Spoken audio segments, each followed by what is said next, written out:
અમદાવાદ મહાનગરપાલિકાની ચૂંટણી જે કાલે યોજવામાં આવી હતી એમાં કુલ બેઠક 192 છે. મારા મુજબ જે એક્ઝિટ પોલ તમારા સમક્ષ રજૂ કરી રહ્યા છું, ભાજપને 140 થી 50 બેઠક, કોંગ્રેસને 38 થી 48 બેઠક, આમ આદમી પાર્ટીને 0 થી 2 બેઠક અને અન્યને 0 થી 4 બેઠક મળી શકે છે. સુરત મહાનગરપાલિકાની ચૂંટણીમાં કુલ બેઠક 120, એમાં બીજેપીને 96 થી 104 સીટ, કોંગ્રેસના 2 થી 6 સીટ, આમ આદમી પાર્ટીને 14 થી 18 સીટ અને અન્યને કોઈ પણ સીટ મળવાની સંભાવના નથી. વડોદરા મહાનગરપાલિકાની કુલ બેઠક 76 છે. 26 એપ્રિલના રોજ જે ચૂંટણી યોજવામાં આવી છે એમાં બીજેપીને 55 થી 65 બેઠક, કોંગ્રેસને 11 થી 20 બેઠક, આમ આદમી પાર્ટીની ખાતા નહીં ખુલે અને અન્યને પણ 0 બેઠક મળવાની સંભાવના છે. રાજકોટ મહાનગરપાલિકાની કુલ બેઠક 72 છે. કાલે ચૂંટણી પછી જે મારા મુજબ એક્ઝિટ પોલ છે એમાં બીજેપીને 55 થી 60 સીટ, કોંગ્રેસને 10 થી 15 સીટ, આમ આદમી પાર્ટીને 0 થી 2 સીટ અને અન્યને કોઈ પણ સીટ મળવાની સંભાવના નથી. એટલે સરકાર બીજેપીને બનશે. અહીંયા ભાવનગર મહાનગરપાલિકા જેની કુલ બેઠક 52 છે, મારા પોલ મુજબ બીજેપીને 35 થી 40 સીટ મળી શકે છે, કોંગ્રેસને 12 થી 16 સીટ મળી શકે છે, આપની ખાતા નહીં ખુલે અને અન્યને 0 થી 1 સીટ કોઈ હોઈ શકે છે મળે અથવા નહીં પણ મળે, આની સંભાવના છે. અમદાવાદ, સુરત, વડોદરા, રાજકોટ અને ભાવનગરમાં ભારતીય જનતા પાર્ટી 65 થી 70% સીટ જીતીને ફરીથી સરકાર બનાવશે. જ્યારે અમદાવાદ, સુરત, વડોદરા, રાજકોટ અને ભાવનગરમાં કોંગ્રેસની સીટમાં વધારા થશે. સુરત અને રાજકોટમાં આમ આદમી પાર્ટીની ખાતા ખુલી શકે છે અને અમદાવાદ, વડોદરા અને ભાવનગરમાં આમ આદમી પાર્ટી અંડા લઈને ઘર જશે. નીલ બટા સન્નાટા. ગુજરાતની જનતાને લોકતાંત્રિક આવાજના રાષ્ટ્રીય સંયોજક રજનીશસિંહ તોમરના પ્રેમભર્યા નમસ્કાર. મિત્રો, કાલે એટલે 26 એપ્રિલના રોજ ગુજરાતમાં સ્થાનિક સ્વરાજની ચૂંટણી યોજવામાં આવી હતી. આજે હું અહમદાબાદ, સુરત, વડોદરા, રાજકોટ અને ભાવનગર એટલે 5 મહાનગરપાલિકા ચૂંટણીમાં કાલે શું થઈ શકે છે આના ઉપર મારી દૃષ્ટિએ એક્ઝિટ પોલ તમારા સમક્ષ રજૂ કરી રહ્યા છું. હોઈ શકે છે ગલત પણ થઈ જાય, ખોટું પણ થઈ જાય, પણ મને લાગે છે કે હું જે બતાવી રહ્યા છું આજે, કાલે આવી ટ્રેન્ડ તમે જોવા મળશે. તો દોસ્તો, પહેલા અમદાવાદ મહાનગરપાલિકામાં કુલ બેઠક 192 છે.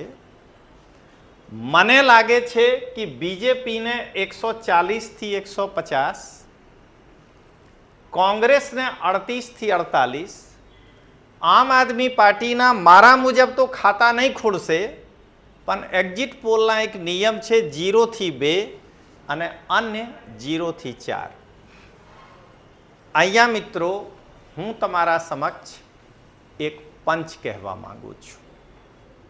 અમદાવાદ મહાનગરપાલિકાની ચૂંટણી જે કાલે યોજવામાં આવી હતી એમાં કુલ બેઠક 192 છે.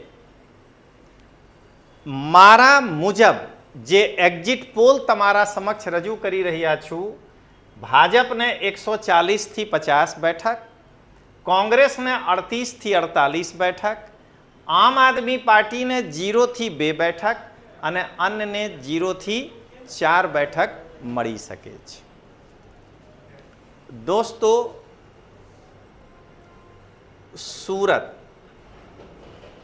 સુરત મહાનગરપાલિકામાં કાલે શું થઈ શકે છે કાઉન્ટિંગમાં, તો તમે અહીંયા પહેલા પંચ જુઓ. સુરત મહાનગરપાલિકાની ચૂંટણીમાં કુલ બેઠક 120, એમાં બીજેપીને 96 થી 104 સીટ, કોંગ્રેસના 2 થી 6 સીટ, આમ આદમી પાર્ટીને 14 થી 18 સીટ અને અન્યને કોઈ પણ સીટ મળવાની સંભાવના નથી. એ તમે ખાસ નોંધ લેશો. હવે દોસ્તો, વડોદરા મહાનગરપાલિકામાં શું થઈ શકે છે, જેની બેઠક 76 છે. અહીંયા હું એક પંચ કહેવા માંગુ છું. વડોદરા મહાનગરપાલિકાની કુલ બેઠક 76 છે. 26 એપ્રિલના રોજ જે ચૂંટણી યોજવામાં આવી છે, એમાં બીજેપીને 55 થી 65 બેઠક, કોંગ્રેસને 11 થી 20 બેઠક, આમ આદમી પાર્ટીની ખાતા નહીં ખુલે અને અન્યને પણ 0 બેઠક મળવાની સંભાવના છે. તમે મિત્રો જોઈ લીધું કાલે. હવે દોસ્તો, રાજકોટ મહાનગરપાલિકા જેની કુલ બેઠક 72 છે, આમાં શું થઈ શકે છે? તો મિત્રો, અહીંયા હું પંચના સાથે તમે રાજકોટ માટે બતાવી રહ્યા છું. રાજકોટ મહાનગરપાલિકાની કુલ બેઠક 72 છે. કાલે ચૂંટણી પછી જે મારા મુજબ એક્ઝિટ પોલ છે, એમાં બીજેપીને 55 થી 60 સીટ, કોંગ્રેસને 10 થી 15 સીટ, આમ આદમી પાર્ટીને 0 થી 2 સીટ અને અન્યને કોઈ પણ સીટ મળવાની સંભાવના નથી. એટલે સરકાર બીજેપીને બનશે અહીંયા. હવે દોસ્તો, ભાવનગર મહાનગરપાલિકા જેમાં બેઠક 52 છે. દોસ્તો, હું અહીંયા એક પંચ કહેવા માંગુ છું. ભાવનગર મહાનગરપાલિકા જેની કુલ બેઠક 52 છે, મારા પોલ મુજબ બીજેપીને 35 થી 40 સીટ મળી શકે છે, કોંગ્રેસને 12 થી 16 સીટ મળી શકે છે, આપની ખાતા નહીં ખુલે અને અન્યને 0 થી 1 સીટ કોઈ હોઈ શકે છે મળે અથવા નહીં પણ મળે, આની સંભાવના છે. હવે મિત્રો, આ 5 મહાનગરપાલિકાના જે એક્ઝિટ પોલ છે, આ એક્ઝિટ પોલના મુજબ હું એક અંતિમ પંચ કહેવા માંગુ છું. તો આ પંચ જુઓ. અહમદાબાદ નગરપાલિકામાં, સોરી ફરીથી કહું છું, અહમદાબાદ મહાનગરપાલિકામાં બીજેપી ફરીથી બેઠક નહીં મિત્રો, ફરીથી કહું છું, આ પંચ. અમદાવાદ મહાનગરપાલિકામાં 140 થી 150 બેઠક બીજેપી લાવીને પોતાના સરકાર બનાવશે. કોંગ્રેસની સીટમાં વૃદ્ધિ થશે, આમ આદમી પાર્ટી ખાતા નહીં ખોલી શકે. સુરતમાં ભારતીય જનતા પાર્ટી 65% થી વધારે સીટ જીતશે, કોંગ્રેસના ખાતા ખુલી શકે છે, આમ આદમી પાર્ટી 12 થી 16 જગ્યા વચ્ચે જીતી શકે છે. આના સિવાય રાજકોટમાં આમ આદમી પાર્ટીની ખાતા ખુલી શકે છે, પણ વડોદરા અને ભાવનગરમાં ભારતીય જનતા પાર્ટી 65%થી વધુ બેઠક લાવીને ફરીથી સરકાર બનાવી રહ્યા છે. કોંગ્રેસની શક્તિમાં વધારા થઈ શકે છે, પણ આમ આદમી પાર્ટી ત્યાં પણ ખાતા નહીં ખોલી શકે. દોસ્તો, હવે હું અંતિમ પંચ સાથે પોતાના વક્તવ્ય પૂરું કરું છું. તો આ પંચ જુઓ.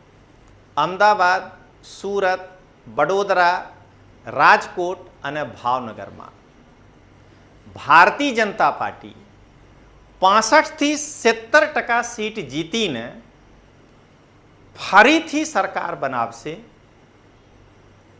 જ્યારે અમદાવાદ, સુરત, વડોદરા, રાજકોટ અને ભાવનગરમાં કોંગ્રેસની સીટમાં વધારા થશે.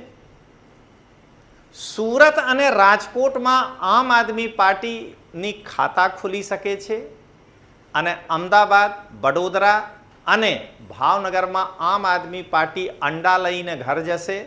નીલ બટા સન્નાટા. તો મિત્રો, હું ફરીથી નવા સબ્જેક્ટ સાથે કાલે આવીશું. મળીએ. જય હિન્દ, જય જય ગરવી ગુજરાત.